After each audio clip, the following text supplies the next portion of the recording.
यहाँ पर पहला प्रश्न है, अंतर्राष्ट्रीय योग दिवस 2022 की थीम क्या थी? तो देखिए, प्रतिवर्ष अंतर्राष्ट्रीय योग दिवस 21 जून को मनाया जाता है। तो 2022 में अंतर्राष्ट्रीय योग दिवस की थीम थी मानवता के लिए योग। तो इसका आंसर ए हो जाएगा। देखिए, 2022 में ये 8वां अंतर्राष्ट्रीय योग दिवस मनाया गया है, जिसकी थीम थी मानवता के लिए योग, यानी कि योगा फॉर ह्यूमैनिटी। और देखिए, बात करें पहली बार अंतर्राष्ट्रीय योग दिवस कब मनाया गया था, तो 21 जून 2015 को मनाया गया था। क्वेश्चन नंबर 2 है, किस राज्य ने खेलो इंडिया यूथ गेम्स 2022 का खिताब जीता है? तो खेलो इंडिया यूथ गेम्स 2022 का खिताब जीता है हरियाणा राज्य ने। तो इसका आंसर बी हो जाएगा। हरियाणा राज्य ने इन खेलों में सबसे ज़्यादा पदक जीते हैं, यानी कि हरियाणा इसमें प्रथम स्थान पर रहा। हरियाणा ने इन खेलों में कुल 137 पदक जीते, जिनमें कि 52 गोल्ड मेडल, 39 रजत पदक और 46 कांस्य पदक शामिल हैं। इसके बाद दूसरे स्थान पर रहा महाराष्ट्र। महाराष्ट्र ने इसमें 125 पदक जीते, जिसमें 45 गोल्ड, 40 रजत और 40 कांस्य पदक शामिल हैं। तीसरे स्थान पर रहा कर्नाटक। कर्नाटक ने कुल 67 पदक जीते, जिसमें 22 गोल्ड मेडल, 17 रजत पदक और 28 कांस्य पदक शामिल हैं। और देखिए, खेलो इंडिया यूथ गेम्स 2022 का आयोजन हरियाणा के पंचकुला में अलग अलग स्थानों पर किया गया था, जो कि 4 जून से 13 जून तक आयोजित हुए थे। इसके बाद नेक्स्ट क्वेश्चन है, विश्व प्रतिस्पर्धात्मक सूचकांक 2022 यानी कि वर्ल्ड कॉम्पिटेटिवनेस इंडेक्स 2022 में भारत कौन से स्थान पर रहा है? तो इसका आंसर सी हो जाएगा, 37वें स्थान पर। तो देखिए, वर्ल्ड कॉम्पिटेटिवनेस इंडेक्स 2022 में भारत को 37वां स्थान मिला है। देखिए, भारत पिछले वर्ष यानी कि 2021 में इसमें 43वें स्थान पर था और अब 2022 में 37वें स्थान पर आ गया है।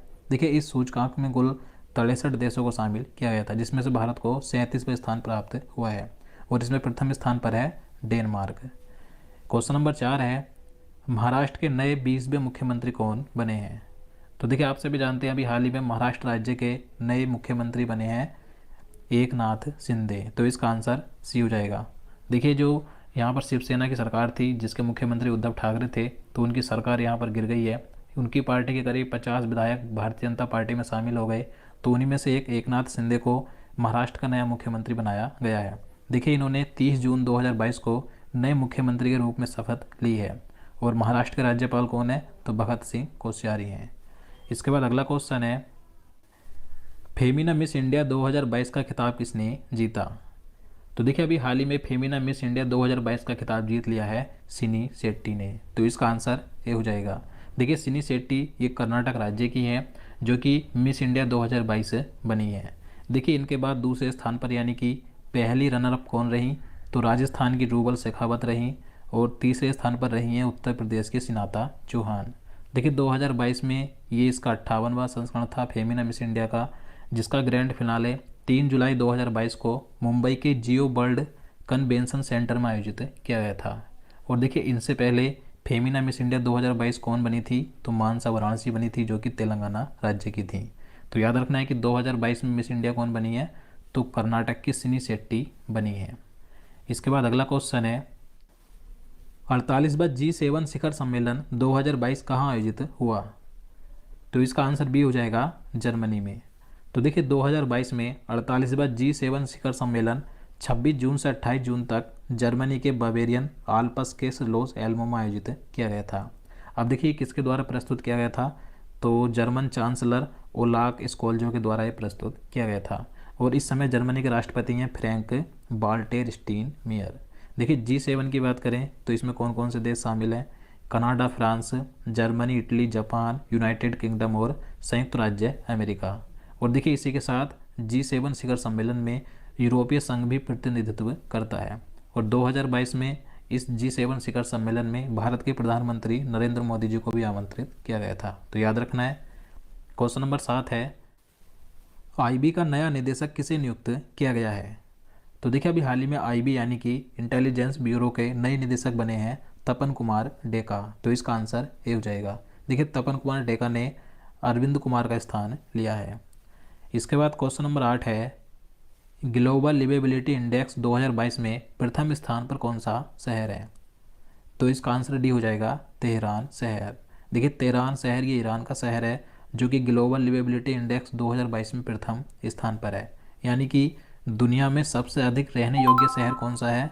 तो ईरान का तेहरान शहर है, ये प्रथम स्थान पर है। देखिए इस इंडेक्स को इकोनॉमिस्ट इंटेलिजेंस यूनिट द्वारा जारी किया गया था, जिसमें दुनिया भर के 173 शहरों को शामिल किया गया था। तो देखिए इस इंडेक्स में नई दिल्ली को 112वें स्थान पर रखा गया है और मुंबई को 117वें स्थान। भारत कौन से स्थान पर रहा है? तो इसका आंसर भी हो जाएगा 7वें स्थान पर। तो देखिए अभी हाल ही में अंक डाट ने यानी कि व्यापार एवं विकास पर संयुक्त राष्ट्र सम्मेलन ने विश्व निवेश रिपोर्ट 2022 जारी की गई थी, जिसमें भारत को प्रत्यक्ष विदेशी निवेश में 7वें स्थान पर रखा गया है और इसमें प्रथम स्थान पर है संयुक्त राज्य अमेरिका। इसके बाद अगला क्वेश्चन है, फीफा अंडर 17 महिला विश्व कप 2022 का आयोजन किस देश में होगा? तो देखिए फीफा अंडर 17 महिला विश्व कप 2022 का आयोजन भारत में किया जाएगा। तो इसका आंसर डी हो जाएगा। देखिए इसका आयोजन भारत में 11 अक्टूबर से 30 अक्टूबर तक होगा। और इसी के साथ बता दूं, फीफा वर्ल्ड कप 2022 का आयोजन कतर में होना है 21 नवंबर से 18 दिसंबर तक, तो याद रखना है। इसके बाद अगला क्वेश्चन है, महात्मा गांधी राष्ट्रीय ग्रामीण रोजगार गारंटी योजना यानी कि मनरेगा के तहत लोकपाल के रूप में किसे नियुक्त किया गया है?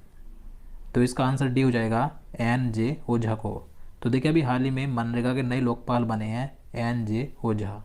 देखिए बात करें मनरेगा की, तो इसे 2 फरवरी 2006 को शुरू किया गया था। देखिए पहले इसका नाम नरेगा था यानी कि राष्ट्रीय ग्रामीण रोजगार गारंटी अधिनियम था, लेकिन 2 अक्टूबर 2009 को इसका नाम बदलकर मनरेगा यानी कि महात्मा गांधी राष्ट्रीय ग्रामीण रोजगार गारंटी अधिनियम कर दिया गया था, तो याद रखना है। इसके बाद अगला क्वेश्चन है, किस देश ने चांद का विश्व का सबसे विस्तृत नक्शा जारी किया है? तो इसका आंसर सी हो जाएगा, चीन ने।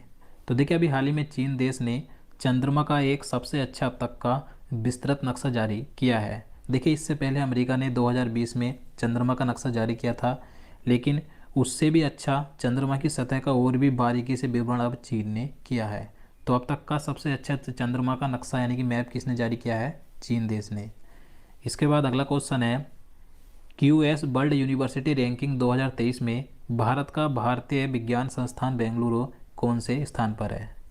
तो इसका आंसर सी हो जाएगा 155वें स्थान पर। तो देखिए अभी हाल ही में QS वर्ल्ड यूनिवर्सिटी रैंकिंग 2023 जारी की गई थी, जिसमें भारतीय विज्ञान संस्थान बेंगलुरु को 155वें स्थान पर रखा गया है। देखिए इस रैंकिंग में भारत के 41 विश्वविद्यालय को जगह मिली है, जिसमें IISc बेंगलुरु को 155वां स्थान मिला है, IIT बॉम्बे को 172वां और IIT दिल्ली को 174वीं रैंक मिली है। और इसमें प्रथम स्थान पर है अमेरिका का मैसाचुसेट्स इंस्टीट्यूट ऑफ टेक्नोलॉजी, तो याद रखना है। इसके बाद नेक्स्ट क्वेश्चन है, किस भारतीय को एशिया प्रशांत विभाग का प्रमुख नियुक्त किया गया है? तो इसका आंसर ए हो जाएगा, कृष्णा श्रीनिवासन को। तो देखिए अभी हाल ही में अंतर्राष्ट्रीय मुद्रा कोष की जो प्रबंध निदेशक हैं क्रिस्टालिना जॉर्जीवा, तो इन्होंने 22 जून 2022 को भारतीय कृष्णा श्रीनिवासन को एशिया और प्रशांत विभाग का प्रमुख नियुक्त किया है। देखिए इन्होंने चांग योंग री का स्थान लिया है। इसके बाद क्वेश्चन नंबर 15 है, भारत किस वर्ष पहला मानव अंतरिक्ष मिशन गगनयान और साथ ही पहला मानव महासागर मिशन लॉन्च करने की घोषणा की है? तो इसका आंसर भी हो जाएगा 2023 में। तो देखिए भारत ने घोषणा की है कि वह 2023 में अपना पहला मानव अंतरिक्ष मिशन जिसका नाम है गगनयान और इसके साथ ही पहला मानव महासागर मिशन लॉन्च करेगा। तो ये दोनों कब लॉन्च किए जाएंगे? 2023 में। इसके बाद अगला क्वेश्चन है, निम्न में से किस राज्य में हाल ही में सुरक्षा मित्र प्रोजेक्ट लॉन्च की गई है? तो देखिए ये जो सुरक्षा मित्र प्रोजेक्ट है ये केरल राज्य में लॉन्च किया गया है, तो इसका आंसर डी हो जाएगा। देखिए ये जो सुरक्षा मित्र प्रोजेक्ट है यह एक वाहन निगरानी प्रणाली है जो किसी भी दुर्घटना के मामले में संकट संदेश भेजता है। तो ये लॉन्च किया गया है केरल में और केरल के मुख्यमंत्री कौन है? तो पिनाराई विजयन है। इसके बाद अगला क्वेश्चन है, किस देश में 2 वर्ष के बाद सांग्री-ला वार्ता का आयोजन किया गया है? तो देखिए 2022 में सांग्री-ला वार्ता का आयोजन किया गया है सिंगापुर में, तो इसका आंसर डी हो जाएगा। देखिए 2020 और 2021 में कोविड-19 महामारी के कारण इसका आयोजन नहीं किया गया था। अब 2022 में ये जो 19वीं सांग्री-ला वार्ता है इसका आयोजन सिंगापुर में 10 जून से 12 जून तक किया गया था। देखिए ये जो सांग्री-ला वार्ता है यह एशिया का प्रमुख रक्षा शिखर सम्मेलन है जिसमें क्षेत्र में सुरक्षा चुनौतियों को लेकर मंत्रियों की बहस होती है। देखिए 2022 में इसका जारीकर्ता कौन है, तो international institute for strategic studies. देखिए इसमें भारत सहित 40 से अधिक देशों के लगभग 500 प्रतिनिधियों ने हिस्सा लिया था, तो याद रखना है। इसके बाद अगला क्वेश्चन है, महाराष्ट्र के राज्यपाल भगत सिंह कोश्यारी ने किसे डॉक्टरेट की मानद उपाधि से सम्मानित किया है, तो इसका आंसर ए हो जाएगा रतन टाटा को। तो देखिए प्रसिद्ध उद्योगपति रतन टाटा को अभी हाल ही में जो महाराष्ट्र के राज्यपाल हैं भगत सिंह कोश्यारी, तो इन्होंने रतन टाटा को डॉक्टरेट की मानद उपाधि से सम्मानित किया है, तो याद रखना है। इसके बाद क्वेश्चन नंबर 19 है, किस राज्य के किशोर राहुल श्रीवास्तव भारत के 74वें ग्रैंड मास्टर बने हैं, तो देखिए भारत के 74वें ग्रैंड मास्टर बने हैं किशोर राहुल श्रीवास्तव। तो ये किस राज्य के हैं, तो ये तेलंगाना राज्य के हैं, तो इसका आंसर डी हो जाएगा। देखिए इटली में नोवे कैटोलिका शतरंज महोत्सव 2022 के दौरान इन्होंने लाइव फीडे रेटिंग में 2500 एलो पॉइंट्स की बाधा को तोड़कर ये भारत के 74वें ग्रैंड मास्टर बने हैं। और देखिए इनसे पहले जनवरी 2022 में भारत के 73वें ग्रैंड मास्टर कौन बने थे, तो भरत सुब्रमण्यम बने थे। और अब 74वें ग्रैंड मास्टर बने हैं तेलंगाना राज्य के किशोर राहुल श्रीवास्तव, तो याद रखना है। इसके बाद अगला क्वेश्चन है, किस शहर में भारत का पहला केंद्रीकृत एसी रेलवे टर्मिनल जिसका नाम है sir M Visvesvaraya railway terminal शुरू किया गया है, तो इसका आंसर सी हो जाएगा बेंगलुरु में। तो देखिए कर्नाटक के बेंगलुरु में भारत का पहला केंद्रीकृत एसी रेलवे टर्मिनल जिसका नाम है एम विश्वेश्वरैया रेलवे टर्मिनल शुरू किया गया है, तो याद रखना है। इसके बाद क्वेश्चन नंबर 21 है, किस शहर में भारत की पहली डिस्प्ले फैब्रिकेशन यूनिट स्थापित की जाएगी, तो भारत की पहली डिस्प्ले फैब्रिकेशन यूनिट स्थापित की जाएगी हैदराबाद शहर में, तो इसका आंसर डी हो जाएगा। देखिए इस यूनिट को 24,000 करोड़ रुपए के निवेश से स्थापित किया जाएगा।